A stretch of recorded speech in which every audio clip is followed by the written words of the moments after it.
You will also have resolution. In your Act 3, you will also have resolution. And this has to do with the protagonist and the state of the relationships of the other characters.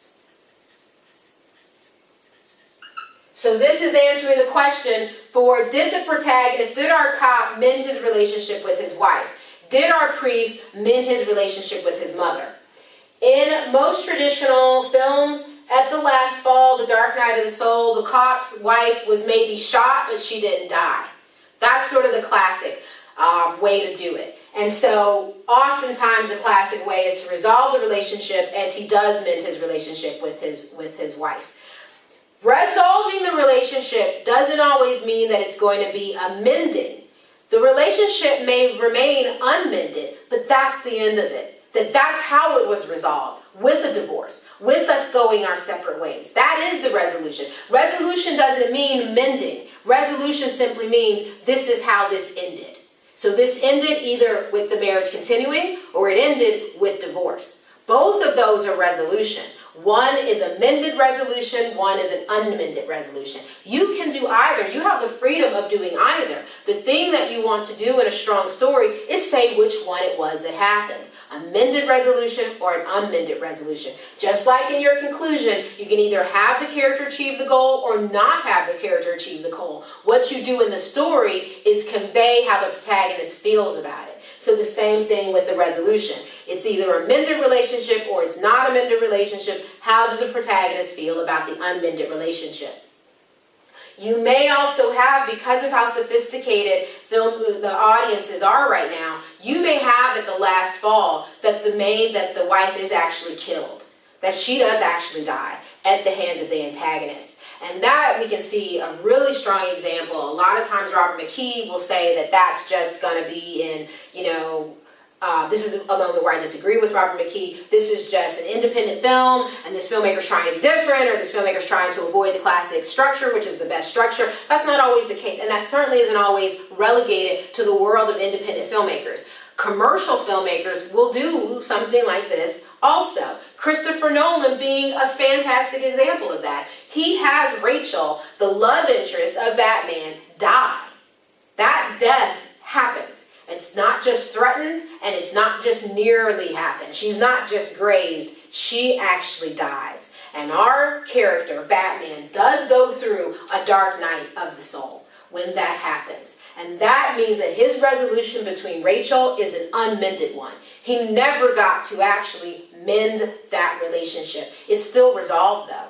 There still is resolution. We still have to have scenes after he loses her, after he battles with what it means to lose her. And the enlightenment that Batman comes through is the realization that there must be a bad guy, that the town, this is where in Gotham in the scene, after Rachel dies, that he then says there must be, he can't be the hero. He decides that Gotham needs someone to hate. They need someone to challenge against. And so he goes on to decide that he will take the fall. He will be that person that for Gotham. So it gives him an enlightenment. It gives him a lifting to go into his climax. But we don't just never have him refer to Rachel again. We still, as we go into Act 3, we still resolve how he feels about Rachel's death. So we still have resolution. That's really what this is. Bring all your story plots through. Don't just forget them and leave them behind. So that's really what we're happening with conclusion and resolution. The last thing that you're doing in Act 3 is your denouement.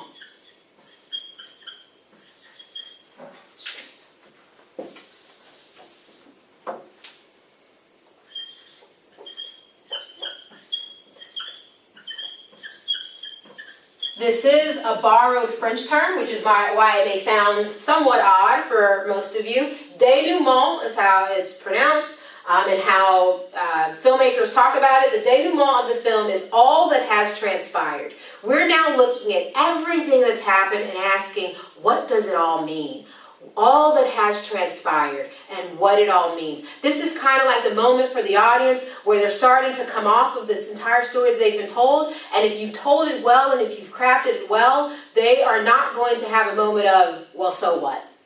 So what? So what does all this mean? You really want that so what to come through. The moment they're now ready to ask it is the moment that you're answering it, in sync. You know, this is the same way we saw that Spalding Gray had his audience when he was telling them in the palm of his hand, when he was telling his story.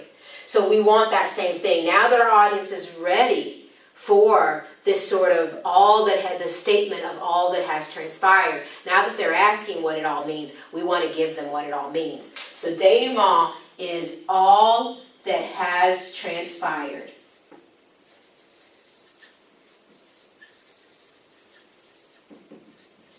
And in understanding all that, you can even see that as we're starting to say, what does this mean? What are we talking about again now? The premise. We are now, our denouement is the final expression of the premise. Let's just write this so that it's a bit more legible.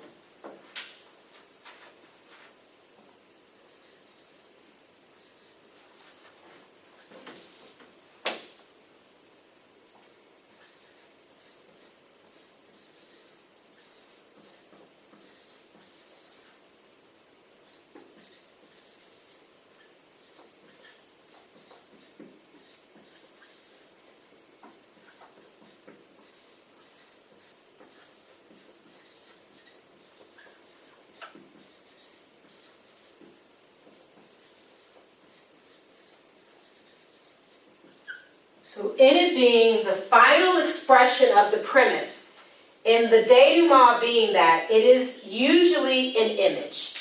It is not usually spoken. We're not going to necessarily have a character come out and say, so all that this meant, in fact, usually it's poor dialogue for a character to come out. All this time, all this meant was that I needed to learn about myself and how myself is valued. You know, that's very stunt. It's very poor writing. It doesn't hold anything to us. If Good Will Hunting had ended with Matt Damon going, and in all of this I should have known that I can rise above the circumstances I was born to, we would go, okay, that was great. It was good up until that moment.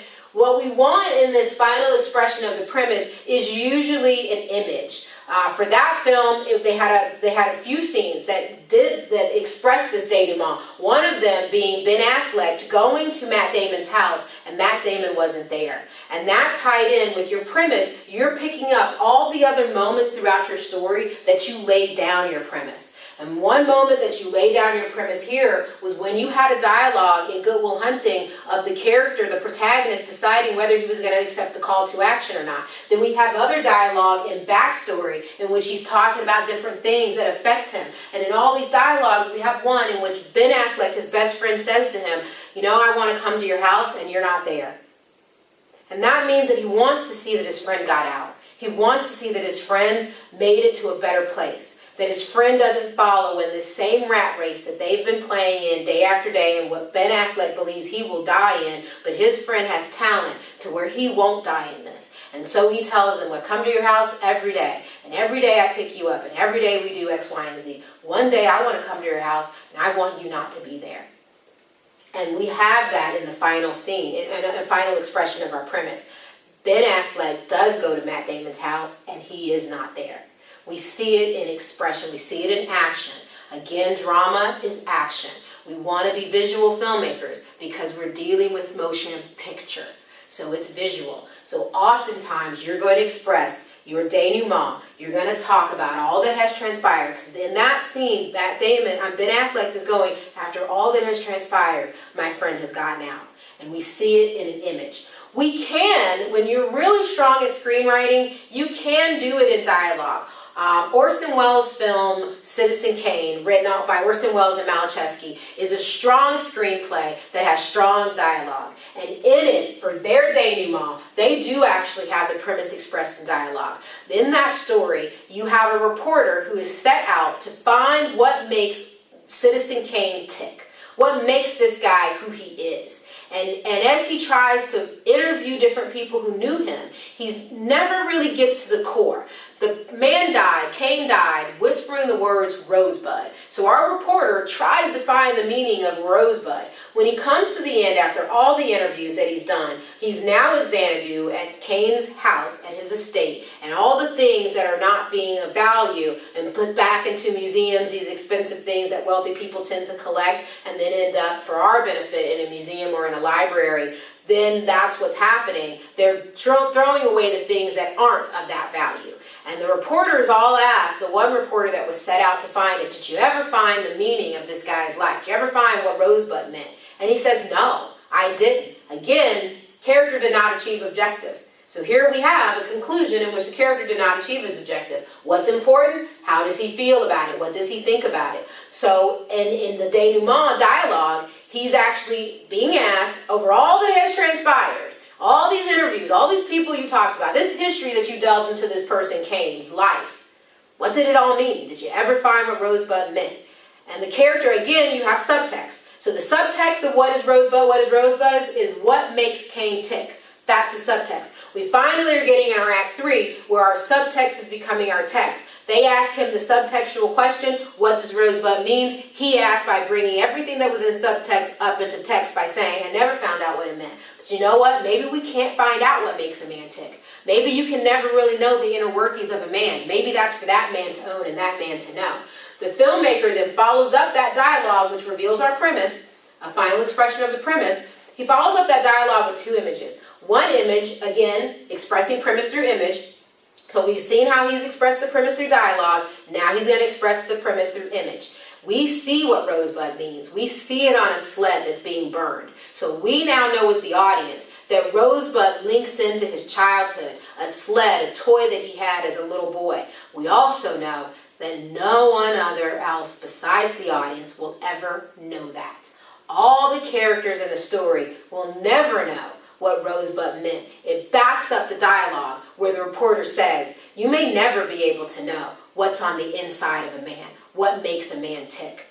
Then after that Rosebud sled burning image, we see Xanadu, an exterior shot, and a sign that says no trespassing.